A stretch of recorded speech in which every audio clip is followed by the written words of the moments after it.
Neurons consist of four main parts: the dendrites, which receive information, the cell body, which processes and integrates that information, the axon, which carries the information along long distances from one part of the neuron to another, and the axon terminal, which transmits the information to the next cell in the chain. Various ions, including sodium and potassium, are unequally distributed between the inside and outside of a cell. When a neuron is not sending a signal, it is considered to be at rest.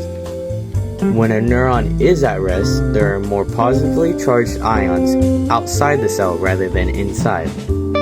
The sodium-potassium pump. The sodium-potassium pump, which uses ATP to actively transport ions across the membrane against their concentration gradient. This transfer of ions helps to restore the chemical and electrical gradients to their resting levels. Alright, so the neuron starts in a resting state. Sodium-potassium pumps are spread along the axon, maintaining the resting potential by pumping sodium ions out and potassium ions in.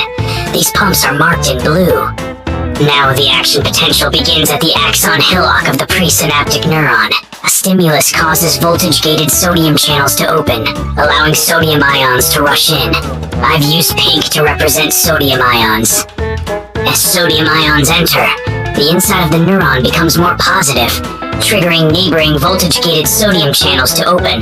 This wave of depolarization moves down the axon like a domino effect. To restore the resting state, voltage-gated potassium channels open, allowing potassium ions to flow out. This process is called repolarization. I've used red to represent potassium ions. After repolarization, the sodium-potassium pumps work to restore the original ion distribution, ensuring the neuron is ready for the next action potential.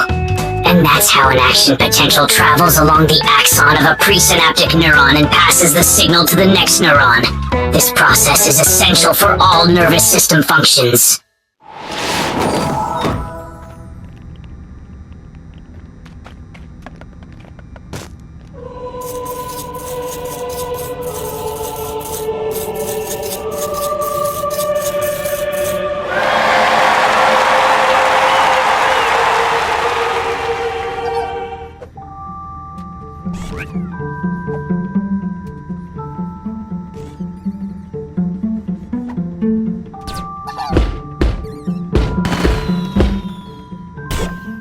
The point where synaptic transmission occurs is in the axon terminal, which contains vesicles containing neurotransmitters.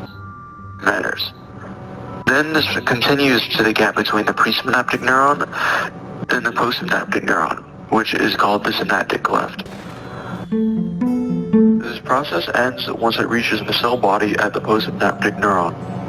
The neuron transmitting the signal is the presynaptic neuron, and the one receiving the signal is the postsynaptic neuron. Synaptic transmission always starts from the action potential, as action potential triggers voltage-gated channels to open, which then allows calcium to enter. The action potential depolarizes the membrane, which allows the calcium channels to open. Once the calcium enters, it then pushes the vesicles downwards. The neurotransmitters that were inside the vesicles will connect to the receptors, which are also connected to ion channels. Once they connect to the receptors, they allow the ion channels to open, which allows sodium to go. To then go through the open channels, this alters the membrane potential, which allows the signal to be transmitted. Once the process is done, the calcium channels will close.